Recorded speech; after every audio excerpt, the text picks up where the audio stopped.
নমস্কার, তাপসী রান্নাঘরে সকলকে স্বাগত। শুরু করছি নতুন একটা দিন নতুন একটা ভিডিও। আজ আমি করব মেটে আলু বা খাম আলু দিয়ে রুই মাছের ঝোল। আমি রুই মাছের ঝোলটা কিভাবে করছি আমার সঙ্গে থাকুন, দেখতে থাকুন। এইভাবে যদি রুই মাছের ঝোল একবার করে থাকেন, এই মেটে আলু দিয়ে খেতে হয় অসাধারণ। খুব বেশি মশলারও প্রয়োজন নেই, সামান্য একটু মশলা দিয়ে বানিয়ে নিন অসাধারণ টেস্টের মেটে আলুর ঝোল। এখানে আমি মেটে আলু নিয়েছি। এখানে মেটে আলু আছে, এই একটু যেটা লাল লাল দেখতে পাচ্ছেন ওটা দুদিন আগের আনা, আর এই সাদাটা হচ্ছে আজকের আনা। সেই জন্য একটা একটু সাদা, একটা একটু লাল লাল লাগছে। তা আমি আলু দিয়ে এবার সিদ্ধ করতে বসিয়ে দিয়েছি। এখানে দিয়ে দিয়েছি 1 চামচ নুন আর আলু। এই 1 চামচ নুন দিয়ে আলুটা আমি ভালো করে একটু সিদ্ধ করে নেব। এই মাছের ঝোলটা করার জন্য দেখুন আমি এখানে নিয়ে নিয়েছি শিল। আমি শিলে মশলাটা বেটে নেব, আপনারা চাইলে মিক্সিতেও বেটে নিতে পারেন। দেখুন আমি এখানে 1.5 ইঞ্চি পরিমাণ একটু আদা ছোট ছোট টুকরো করে নিয়েছি। আর নিয়ে নিয়েছি এই যে 1 চা চামচ গোটা জিরে। এগুলো সব আমি একসঙ্গে কিন্তু বেটে নেব। আর নিয়েছি এখানে 6 থেকে 8টা কাঁচা লঙ্কা। এই রান্নাটা একটু ঝাল ঝাল করে খেতে ভালো লাগে, আর আমার লঙ্কাগুলো ঝাল বেশি নেই, তাই একটু পরিমাণে বেশি দিয়েছি। এগুলো আমি সব একসঙ্গে বেটে নেব।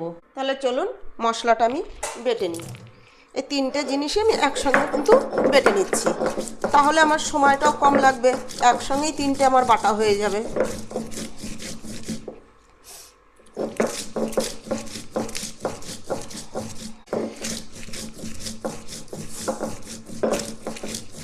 রান্নার জন্য কড়াই বসিয়ে দিয়েছি। এবার এই কড়াইতে আমি দিয়ে দিচ্ছি 3টে শুকনো লঙ্কা, আর দিচ্ছি 1 চামচের 1 চামচ ধনে, আর দিয়ে দিচ্ছি 1 চামচ 4 চামচের 1 চামচ গোটা জিরে। এটা আমি এইভাবে একটু ভেজে নেব। এই মশলাটা আমার লাগবে এই মাছের ঝোলে, তার জন্য আমি ভেজে নিচ্ছি। মশলা আমার ভাজা হয়ে গেছে, দেখুন ঠিক আমি এরকম করে ভেজেছি। এবার আমি নামিয়ে নেব। রান্নার জন্য কড়াইতে তেল দিয়ে দিচ্ছি। আগের থেকেই আমি মাছ ধুয়ে মাছের নুন হলুদ মেখে রেখেছি। তেল গরম হয়ে গেছে, এখানে এবার দিয়ে দিচ্ছি নুন হলুদ মেখে রাখা মাছ। এগুলো কিন্তু জ্যান্ত রুই মাছ, এটা কিন্তু চালানি রুই মাছ না। আর এই রান্নাটা জ্যান্ত রুই মাছ দিয়ে, রুই মাছ বা কাতলা মাছ, জ্যান্ত যে কোনো মাছ দিয়েই করতে পারবেন, তবে চালানি মাছ দিয়ে এটা করা যাবে না, বা বরমের মাছ দিয়ে করা যাবে না, তাহলে কিন্তু খেতে ভালো লাগবে না। এবার মাছগুলো আমি ভেজে নেব। মাছ আমার 1 পিঠ ভাজা হয়ে গেছে, দেখুন আমি ঠিক উল্টে দিচ্ছি।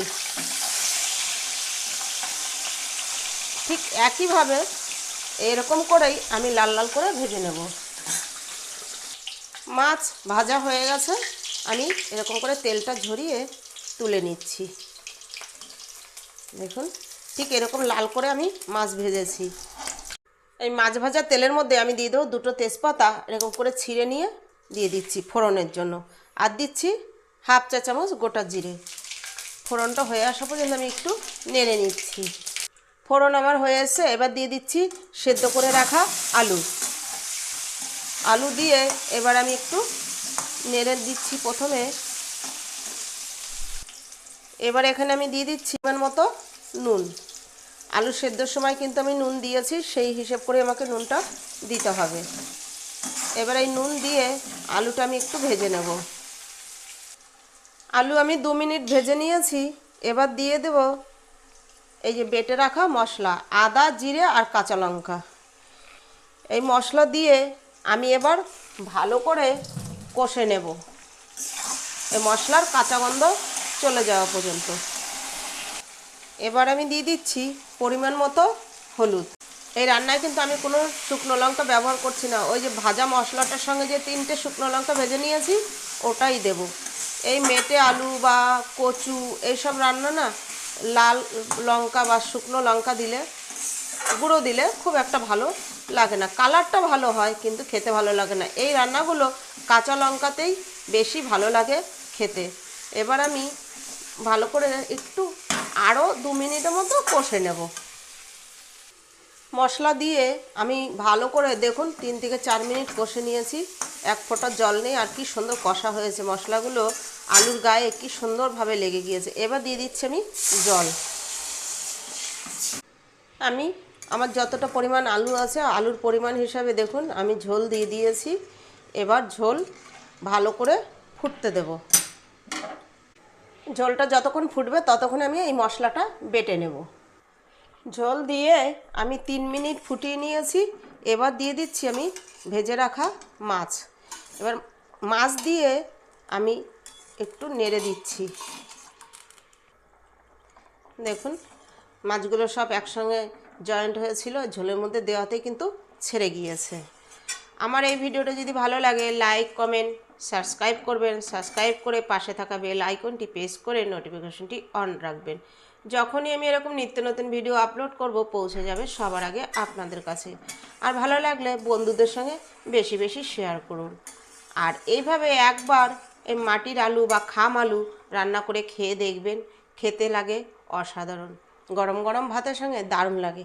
এবার আমি 2 মিনিটের জন্য একটু ঢাকা দিয়ে রান্না করব। ঢাকা তুলে নিচ্ছি। দেখুন মাছ দিয়ে আমি 2 মিনিট ঢাকা দিয়ে রান্না করেছি। কি সুন্দর কালারটা এসছে।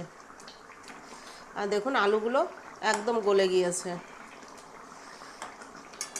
এবার আমি দিয়ে দেবো এখানে এই যেই ভাজা মশলাটা বেটে রেখেছি সেই মশলাটা দিয়ে এবার ভালো করে মিশিয়ে নিচ্ছি। এই মশলাটা দিলে এই মাছের ঝোলের সেন্টটা আর টেস্টটা দুটোই কিন্তু বাড়ে। আর এত সুন্দর সেন্ট হবে। দেখুন লঙ্কা, শুকনো লঙ্কা দেওয়ার আগেই কি সুন্দর কালার এসছে। শুকনো লঙ্কা ছাড়াও কালারটা কিন্তু দারুণ এসছে। এই মশলাটা মিশাতে মিশাতে এই 1 মিনিট মতো একটু ফুটিয়ে নিয়েই নামিয়ে দেবো। মানে এটার ঝোল যদি আরও শুকিয়ে নিই তাহলে কিন্তু একদম শুকনো শুকনো হয়ে যাবে। আলুতে প্রচুর পরিমাণ কিন্তু ঝোল টানে।